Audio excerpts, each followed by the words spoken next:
Hello everyone, कैसे हैं आप सब। मेरा नाम है सैयद काशिफ।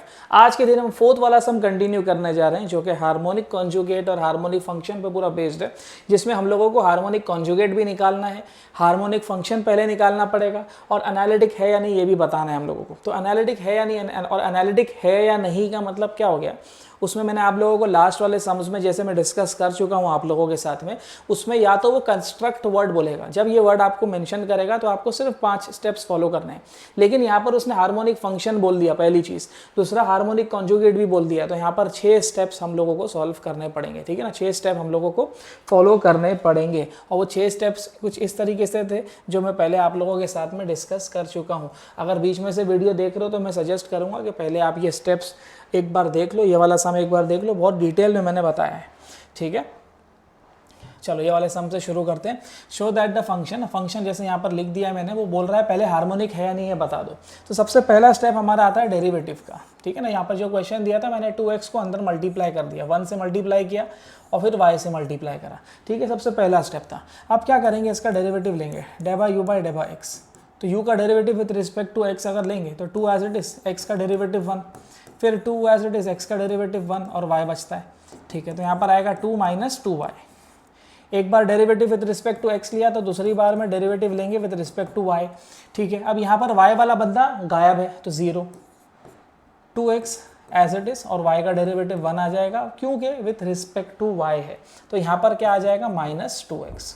ठीक है, ये तो एक बार डेरिवेटिव हुआ, क्योंकि यहाँ पर उसने मेंशन किया है कि भाई ये हार्मोनिक है या नहीं ये प्रूफ करो। तो हार्मोनिक प्रूफ करने के लिए हम लोग क्या करते थे, हम लोग डबल डेरिवेटिव लेते थे, याद रखना है। तो यहाँ पर आ जाएगा डेबा स्क्वायर u बाय डेबा एक्स स्क्वायर। अब वापस से इसका डेरिवेटिव लेंगे विद रिस्पेक्ट टू x। तो देखो यहाँ तो x है ही नहीं, 0, वापस यहाँ x नहीं है 0, तो 0 माइनस 0 0 ही रहने वाला है। ठीक है, फिर से इसका डेरिवेटिव लेंगे हम लोग, लेकिन इस बार लेंगे विद रिस्पेक्ट टू y। अब विद रिस्पेक्ट टू y जब डेरिवेटिव लोगे तो यहाँ पर y वाला बंदा ही गायब है। जब y वाला बंदा गायब है तो ये भी क्या हो गया, 0। फंक्शन हार्मोनिक कब होता है, जब इन दोनों का एडिशन 0 होता है। तो देखो दोनों वैल्यू 0 है, मतलब ये हार्मोनिक है। तो आप ऐसा लिख सकते हो, सिंस डेबा स्क्वायर u बाय डेबा एक्स स्क्वायर प्लस डेबा स्क्वायर u बाय डेबा y square is equal to 0 and therefore function is harmonic. ठीक है ना, एग्जाम में आपको पूरा लिखना है, वैसा शॉर्टकट में नहीं लिखना है। फंक्शन जो है वो हार्मोनिक है। तो एक स्टेप हमारा जो है यहाँ पर वो कंप्लीट हो जाता है। ये वाइट वाला स्टेप जो लिखा है ये एक्स्ट्रा है। ये कब करना है, जब आपको हार्मोनिक पूछेगा। ठीक है, जब तक कि वो हार्मोनिक नहीं बोल रहा है तो आपको सिर्फ ये येलो वाला स्टेप ही फॉलो करना है, जो इससे पहले वाली वीडियोज़ में भी मैं आप लोगों को बता चुका हूँ। ठीक है, सेकेंड वाला स्टेप क्या था, पहले वाला स्टेप डेरिवेटिव था, सेकंड वाला स्टेप था कंडीशंस। तो कंडीशन किस तरीके से लिखते थे, u लिखते थे, v लिखते थे, x लिखते थे, y लिखते थे, ऐसा स्ट्रेट गया। तो डेबा u बाय डेबा x इज इक्वल टू डेबा v बाय डेबा y, एंड क्रॉस में गया तो डेबा u बाय डेबा y इज इक्वल टू डेबा v बाय डेबा x, क्योंकि क्रॉस में गया तो माइनस की साइन डाल देने का।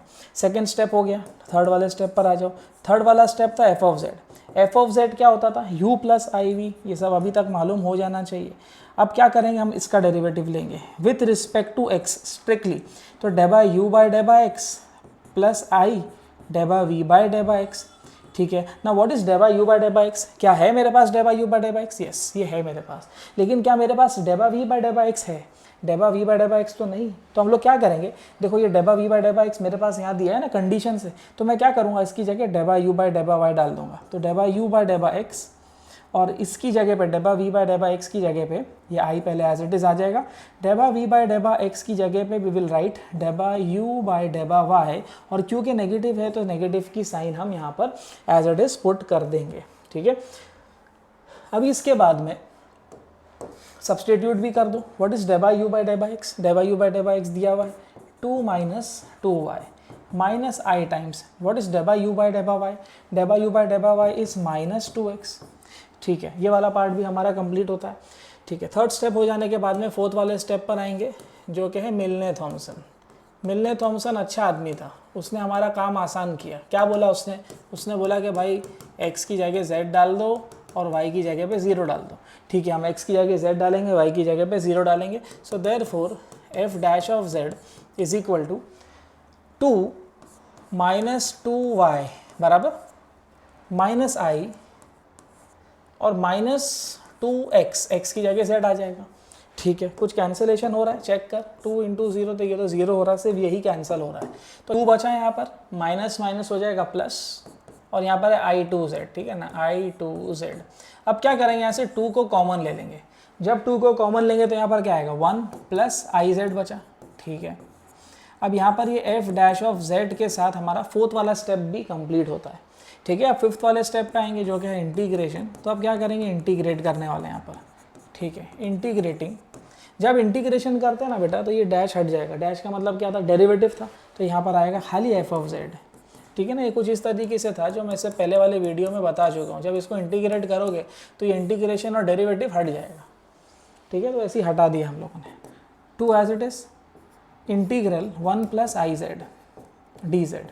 अब इसका इंटीग्रेशन करेंगे 2, अब इंटीग्रेट करो 1 का integration with respect to z, z आएगा plus I as it is x raise to n का integration, x raise to n plus 1 है ना, 1 प्लस 1 2 होगा अपॉन n प्लस 1, और लास्ट में क्या आ जाएगा प्लस c, उसको साइड में छोड़ते जाओ। ठीक है, अब देख थोड़ा सा मैथ्स समझा रहा हूँ बेटा, ध्यान देना। अगर ये 2 को मुझे बाहर लेना है यानी कॉमन लेना है तो मैं क्या करूँगा, यहाँ पर देख, यहाँ पर अगर कॉमन लेना है तो यहाँ पर भी 2 होना चाहिए था, तभी मैं बोल सकता हूँ ना कि 2 कॉमन ले रहा हूँ, लेकिन यहाँ 2 नहीं है। तो क्या करेंगे, मल्टीप्लाई एंड डिवाइड बाई 2। इससे होगा क्या, ये वाला 2 एज इट इज है, नीचे वाले 2 को मैंने बाहर कॉमन ले लिया, तो यहाँ पर क्या बचा 2z plus I Z square, समझ रहा, प्लस c। अब ये 2 से 2 कैंसिल हो गया। अब यहाँ पर फिफ्थ वाला स्टेप जो है अपना कंप्लीट होता है। ठीक है, अभी एक चीज़ और यहाँ पर बताने का था, जैसे यहाँ पर क्वेश्चन में अपने को बोला गया एनालिटिक फंक्शन के बारे में। ठीक है ना, एनालिटिक फंक्शन, अगर क्वेश्चन में अपने को बोला एनालिटिक फंक्शन तो हमको सिर्फ ये 5 स्टेप फॉलो करना है, ये वाइट वाला स्टेप आपको करने की ज़रूरत नहीं है। लेकिन अगर वो आपको बोल दे कि भाई आप उसको कॉन्जुगेट भी उसका निकाल के, तो जैसे क्वेश्चन में बोला गया find its harmonic conjugate. Harmonic conjugate का मतलब क्या हो गया, पार्टनर। u दिया है तो v फाइंड करो, v दिया है तो u फाइंड करो। जैसे ये वाले क्वेश्चन में u दिया है तो हम लोग v फाइंड करने वाले हैं। ठीक है, अपने को यहाँ पर ज़रा स्पेस चाहिए रहेगा, इसलिए यहाँ पर इसको साइड में कर दिया है। ठीक है, अब ये f ऑफ z हमारे को मिल चुका है प्रॉपर एकदम। अब हम लोगों को हार्मोनिक कॉन्जुगेट चाहिए यानी पार्टनर चाहिए।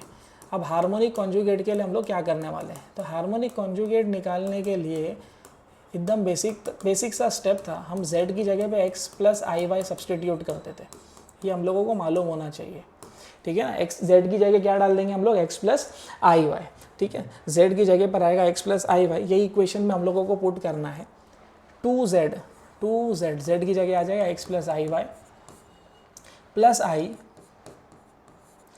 z स्क्वायर है तो यहाँ पर भी क्या आ जाएगा, x plus i y whole square plus c। ठीक है, ठीक है ना, प्लस c को बाहर छोड़ दो। अब ये 2 को अंदर मल्टीप्लाई करेंगे तो ये बनेगा 2x plus 2i Y plus I as it is. अब बेटा देखिए a plus B the whole square दिख रहा है, तो a plus B the whole square का फॉर्मूला मालूम होना चाहिए। a plus B the whole square का फॉर्मूला है a square plus 2ab plus B square. ठीक है, अगर यहाँ माइनस आया तो माइनस की साइन डाल देने का। 8-9 में किया हुआ ये फॉर्मूला, एटलीस्ट उम्मीद है कि आप लोग को इतना तो मालूम होगा, फिर भी लिख दिया है। a square plus 2ab, a और b की जगह आई वाई प्लस बी स्क्वायर, तो बी स्क्वायर यानी आई पे भी स्क्वायर आएगा, वाई पर भी स्क्वायर आएगा क्योंकि b की जगह आई वाई है। ठीक है, और प्लस c यहाँ पर एज इट इज। अब एक और चीज़ मालूम होनी चाहिए, जैसे आई स्क्वायर का वैल्यू यहाँ पर लिख देता हूँ, आई स्क्वायर का वैल्यू होता है -1 और आई क्यूब का वैल्यू होता था -i। ठीक है, ये हम लोग ने ऑलरेडी फर्स्ट वाले लेक्चर में देख चुके हैं, यह वैल्यूज़ आप लोगों को याद रहनी चाहिए। ठीक है, अब यहाँ पर किस तरीके से सब्सटीट्यूट करेंगे बेटा, ध्यान दो। 2x plus 2i Y plus ये i को अंदर मल्टीप्लाई करो तो ये होएगा आई एक्स स्क्वायर। ठीक है, plus 2x i into i, i square y plus i square into i, i cube y square plus c। ठीक है, उसको साइड में छोड़ते जाओ प्लस c को। ठीक है, प्लस c का कुछ काम नहीं है फिलहाल। अभी देखो 2x plus 2i Y plus i x square, अब ये आई स्क्वायर दिख रहा है, आई स्क्वायर का वैल्यू -1 होता है तो यहाँ पर आ जाएगा -2xy। ठीक है, और ये प्लस आई क्यूब है, आई क्यूब का वैल्यू तो -i होता है तो यहाँ लिखेंगे हम लोग -i Y square plus c। ठीक है, प्लस c। अब रियल पार्ट और इमेजिनरी पार्ट को बेटा अलग कर दो। रियल पार्ट का मतलब जिसके पास आई नहीं होता, इसके पास आई नहीं है और इसके पास भी आई नहीं है, तो क्या करेंगे, इसको एक साथ लिख देंगे। देखिए एक ही बार में लिखूंगा 2x माइनस 2xy, तो ये रियल पार्ट हो गया, ये u मिल गया। और v क्या मिलेगा, अब v के लिए क्या करेंगे, देखो इसके पास i है, इसके पास भी i है और इसके पास भी i है। सबके i को अगर मैं कॉमन ले लूँ, एक काम करता हूँ पूरा सही से लिखता हूँ, i को अगर मैं कॉमन ले लूँ तो i को कॉमन लेने पर यहाँ पर क्या बचा, 2y बराबर 2y बचा यहाँ पर। फिर यहाँ पर क्या बचेगा मेरे पास में, x square plus x square और माइनस वाई स्क्वायर प्लस सी के साथ ये हो गया अपना फाइनल आंसर रेडी। लेकिन उसने बोला हार्मोनिक कॉन्जुगेट बताओ क्या है। हार्मोनिक कॉन्जुगेट का मतलब u दिया है तो v फाइंड करो। और मैंने आप लोगों को स्टार्ट में बता दिया था कि आप सम को वेरीफाई भी कर सकते हो कि आपका आंसर सही आया है या नहीं आया है। जैसे यहाँ पर अपने पास में 2x माइनस 2xy आया है, बराबर 2x माइनस 2xy आया हुआ है। अगर मैं यहाँ पर से जैसे ये क्वेश्चन की तरह मैं 2x को अगर कॉमन ले लेता हूँ, 2x को कॉमन लिया तो क्या बचता है यहाँ पर, 2x को कॉमन लिया तो यहाँ बचेगा 1 माइनस y बराबर। और हमारा ओरिजिनल क्वेश्चन क्या था, 2x 1 माइनस y, मतलब हमारा जो आंसर आया है वो 100% करेक्ट आया है। आप वेरीफाई भी कर सकते हो कि भाई जो आपने सम सॉल्व किया है वो करेक्ट है या नहीं है। और v का वैल्यू क्या मिल रहा है, ये v का वैल्यू मिल रहा है। i को छोड़ के वैल्यू लिख डालो, 2y plus x square minus y square, तो ये रहेगा आपका फाइनल आंसर। ठीक है, ये हार्मोनिक फंक्शन, एनालिटिक फंक्शन और हार्मोनिक कॉन्जुगेट ये सब का मिक्सचर था। ये वाला सम भी हमने इससे पहले भी 2 सम कर चुके हैं, उसमें भी हम लोगों ने एनालिटिक फंक्शन, हार्मोनिक फंक्शन और हार्मोनिक कॉन्जुगेट ये तीनों चीज़ निकाले थे। ठीक है, टेंशन लेने का नहीं है बेटा, मैंने बहुत डिटेल में सारी चीज़ें डिस्कस किया हूँ। इससे पहले वाले वीडियोज़ में भी बहुत मैंने डिटेल में सारी चीज़ें आप लोगों के साथ में डिस्कस किया हुआ है। ठीक है, बाकी कैसा कोर्स के बारे में अगर मैं बताऊं तो मैंने ना ये कोर्स पूरा अपलोड किया हुआ है। आप लोग है ना यूट्यूब पर देख रहे हो तो ठीक है, यूट्यूब पर तो ये चीज़ आपको मिल ही रही है। आप मेरे ऐप पर जाओगे तो आपको इसके और सम सॉल्व करने के लिए मिल जाएंगे और बहुत कमती प्राइस में रखा है। आप वो ऐप की लिंक आपको डिस्क्रिप्शन में मिल जाएगी, वहाँ से जाकर के आप वो कोर्स की डिटेल्स भी चेक कर सकते हैं।